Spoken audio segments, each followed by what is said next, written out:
You know, IJ practiced yesterday, which was huge for us because we really needed to have a good practice after playing and performing so poorly in Oxford on Tuesday. And his leadership, just being back out there, he was sore afterwards. I actually just walked by, didn't get a chance to talk to him very long because I was rushing to get in here, and I'll stick my head back in there. Lamar did not practice yesterday. I'm hoping that he'll be able to get out there some today, and neither did Mario. You know, Mario banged his knee during that game, and didn't really bother him after. Then when we got here late Tuesday night around midnight, it started really bothering him and swelled up, so he wasn't able to go. And he received treatment on Wednesday, and so, you know, hopefully he's feeling better today. So neither one of those two were able to practice yesterday, but yet we still had what I thought was a productive practice after a extensive film session. Do you expect you to play a game day call? Pardon me?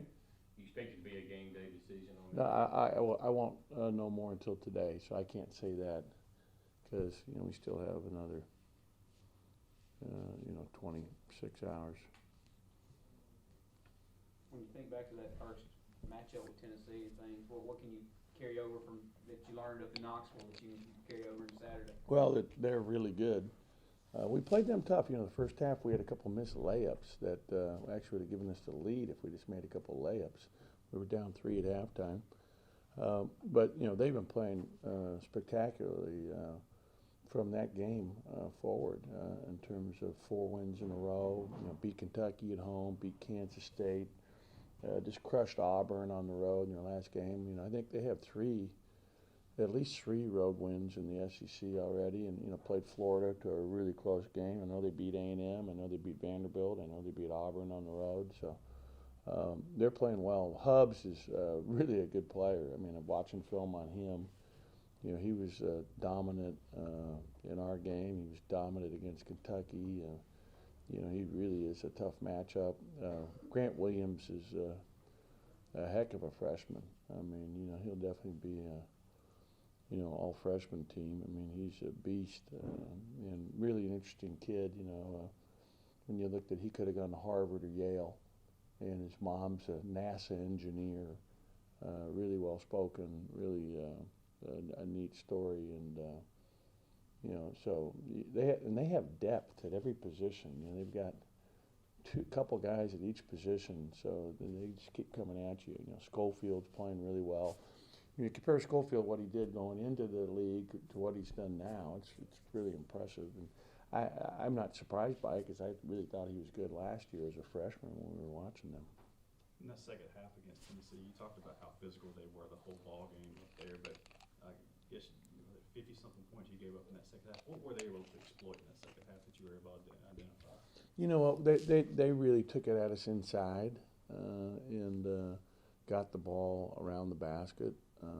You know, ducking us in, getting, you know, too easy paint touches. You know, so we're going to have to do a lot better at defending in the post in this game to give ourselves a chance to have success.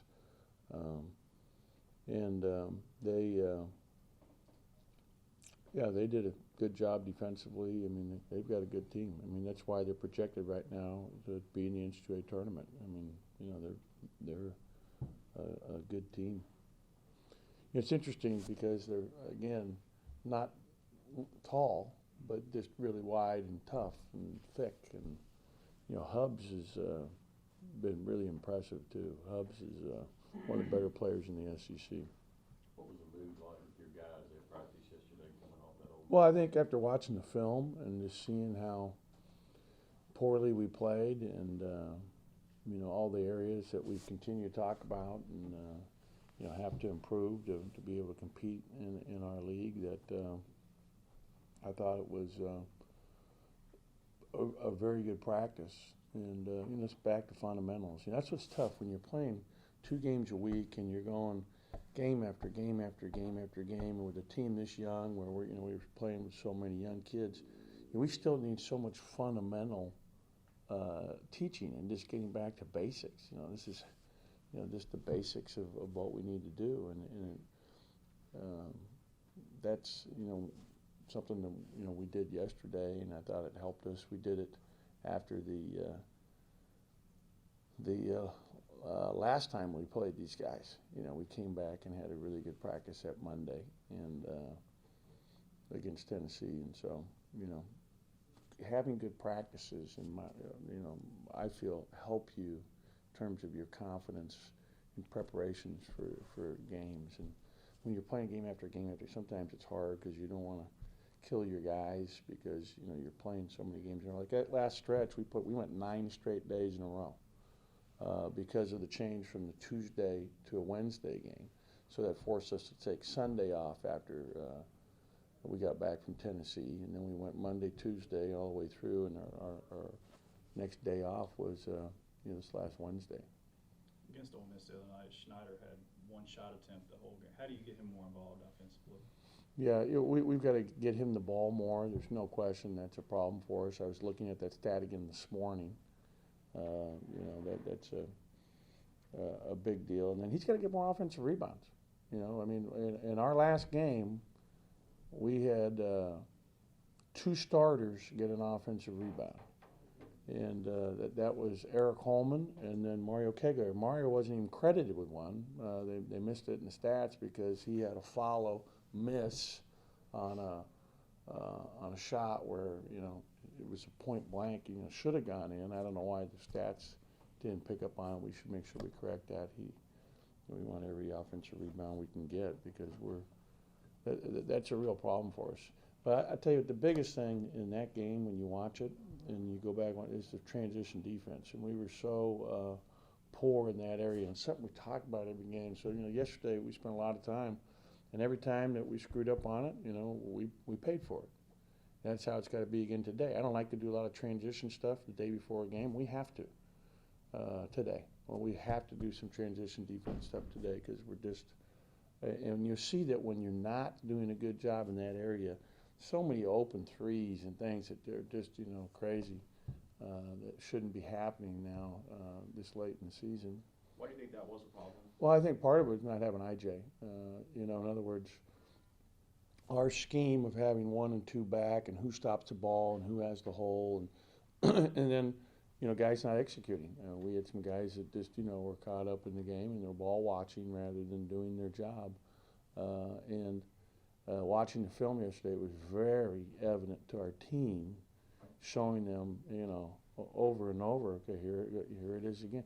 And a big part, not communicating. Our guys have got to get better at talking. So, like, when you get back, it's one thing. It's, I got the ball. You take him. I mean, there's not enough communication going on. And by far the best guy on our team at doing that is IJ. It's not even close. I can't even give you a second. And that's sad. I mean, we've got to get better and get our young guys better at talking in transition and communicating with one another. Just to clarify, considering he practiced, do you expect him to play Saturday, or were you referring to him when you said that you wouldn't know yet? No, the question was, I think, to Lamar, I thought. But, you know, I mean, he practiced yesterday. He's planning on practicing today, but I'm not counting any of my, you know, ducks till they're in. I mean, you know, you just don't know. Is it difficult right now? I'm surely hoping so. It's difficult right now. Some of these young guys, you know, won state championships. They've never really experienced a ton of adversity. You know, in the last couple of weeks, you know, losing 4 or 5 or whatever, maybe their first time to ever go through a stretch like this. Is attitude still high? You have to coach their You know what? spirits I mean, up. I think the toughest thing is just how long it is, just what a grind it is. They've never been through this kind of grind. That's the difficult part. You know, this thing started back in June. We went to Italy. We came back. They had 2 weeks off, but we're starting school, so you have all that responsibility.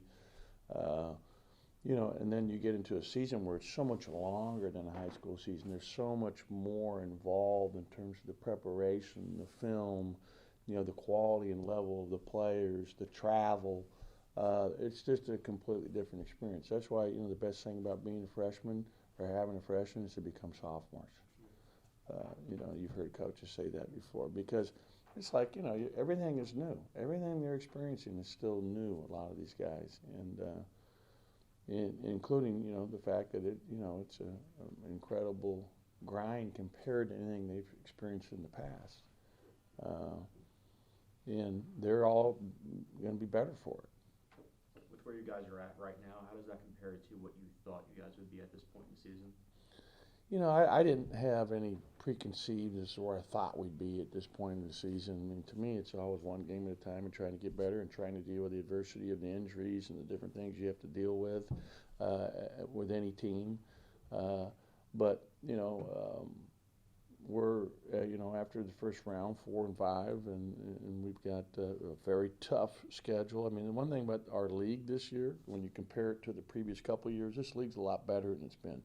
Again, it's trending upward when you look at it. When you look at the teams in our conference and how young they are and the talent that's coming in next year in our conference. And, you know, right now, you know, you're looking at the SEC, you're looking at 5, maybe 6 teams getting the NCAA tournament berth right now. I mean, there's a lot of competition in this league and a lot of good teams. And, you know, Georgia had a great chance to beat Kentucky, you know, the other day at Kentucky. I mean, there's a lot of parity. I mean, Alabama's been playing so good, they just got crushed at Arkansas. I watched that game doing the radio show the other night. So this league is good. There's good players, good coaches, and that's what makes it exciting. That's what it's all about. I think the SEC is really, really on its way back to being, again, one of the best basketball conferences in the country, and I think you'll see that in the years ahead. And consequently, you know, it's very tough for, you know, to win. Every game is a war. So, you know, we've got it's just one game at a time. We're playing a team that we know is going to come in here extremely focused in that they have a chance to be in the NCAA tournament this year. So that they're looking like this. We have to win this game to get to the tournament, and that's the kind of, you know, mindset that we're going to be facing here Saturday, and we've got to be up to that challenge, and we've talked about that.